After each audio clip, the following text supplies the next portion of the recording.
Merci alors, Monsieur le Consul, d'être venu parmi nous. Sylvie Laporte, d'avoir accepté alors comme marraine cette année. Je ne savais pas que l'année dernière c'était Suzy, et cette année alors c'est Sylvie. Et je remercie aussi alors Madame Likini, vraiment d'avoir consacré un petit peu de temps pour nous. Ouais. Et je remercie tout le monde d'ailleurs, hein, surtout ceux qui sont venus assez loin. Je parle des gens qui viennent de l'île de la Réunion, qui viennent d'Allemagne. Vraiment, pour nous, on est vraiment touchés de votre présence. Ouais. J'en profite aussi alors pour vous dire, c'est quoi l'objectif de cette manifestation. Ouais. C'est vrai qu'on n'a eu pas tellement le temps pour vous expliquer à quoi ça consiste au fait.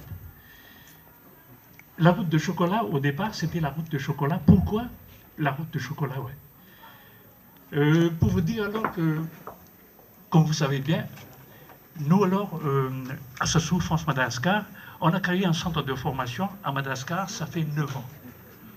Depuis 9 ans, on a formé 500 jeunes dans tout ce qui est formation informatique, guide touristique, cuisine, langue étrangère, ouais. Actuellement, dernièrement, alors, on a créé un espace coworking pour les jeunes. On sait bien que vraiment, Madagascar traverse vraiment une crise, ouais. Surtout les jeunes. Ouais. Quand on voit qu'on promène ou on passe les vacances à Madagascar, quand on voit les jeunes vraiment qui sont là, qui errent un peu partout, on ne peut pas fermer les yeux. Et c'est pour ça alors que nous, notre association, à Sassou, on s'est dit, pour cette année, on va sortir maintenant de Tana. C'est vrai qu'on a toujours œuvré à Tana.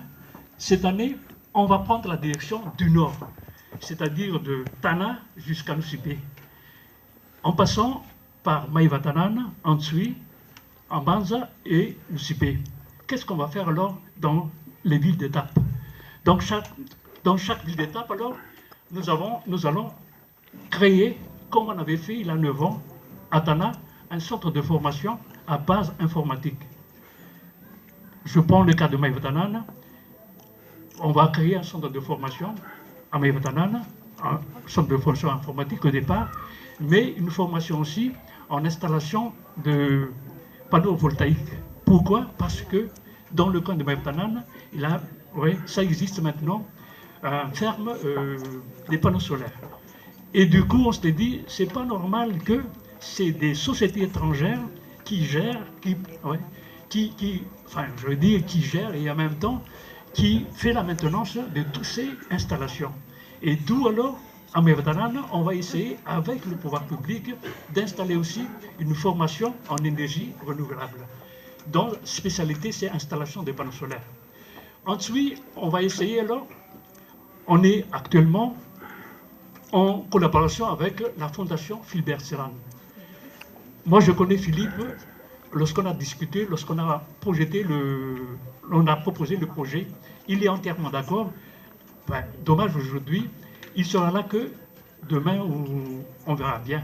Dans cette fondation-là, il nous octroie déjà une salle pour cette formation de centre de formation en informatique et une centre de formation aussi en action commerciale. Ouais. En Banza, la ville, vraiment la capitale de tout ce qui est cacao, on va installer alors, en collaboration avec certains organismes, une formation en chocolaterie. Pourquoi? Parce que c'est quand même la capitale de tout ce qui est cacao.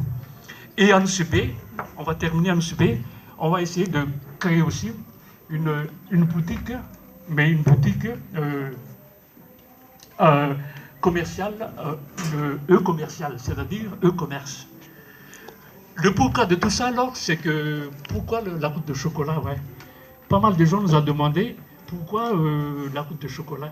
La route de chocolat, au départ, alors, ce qu'on a souhaité avec les jeunes du centre de formation à Nansan, c'est plutôt une alphabétisation numérique. C'est ça notre action. Mais comme l'année dernière, en revenant des vacances, j'ai assisté à ce salon de chocolat. Et j'ai vu, on a constaté que Madagascar, c'est le chocolat Robert qui est élu le meilleur chocolat du monde. Et d'où on s'est dit, vraiment, on était fiers vraiment de cette attribution. Mais 2 heures après, lorsqu'on a écouté une conférence par l'économiste et puis le conférencier, on nous a dit que dans 3 ou 4 ans, on risque de ne faire plus partie de ce circuit international. Et c'est là qu'on se dit, c'est pas normal que d'un côté, vous allez nous annoncer qu'on a le meilleur chocolat, et d'un côté, vous allez nous annoncer qu'on ne serait plus dans le circuit dans 4 ou 5 ans. Et c'est là que c'est venu cette idée. Pourquoi ne pas aider maintenant les agriculteurs, les planteurs chez nous? Parce que c'est eux qui souffrent en premier. Et d'où on s'est dit, avec les amis, si on arrive à donner un coup de main aux jeunes et surtout aux planteurs, on sera là. Et c'est un petit peu un défi pour nous.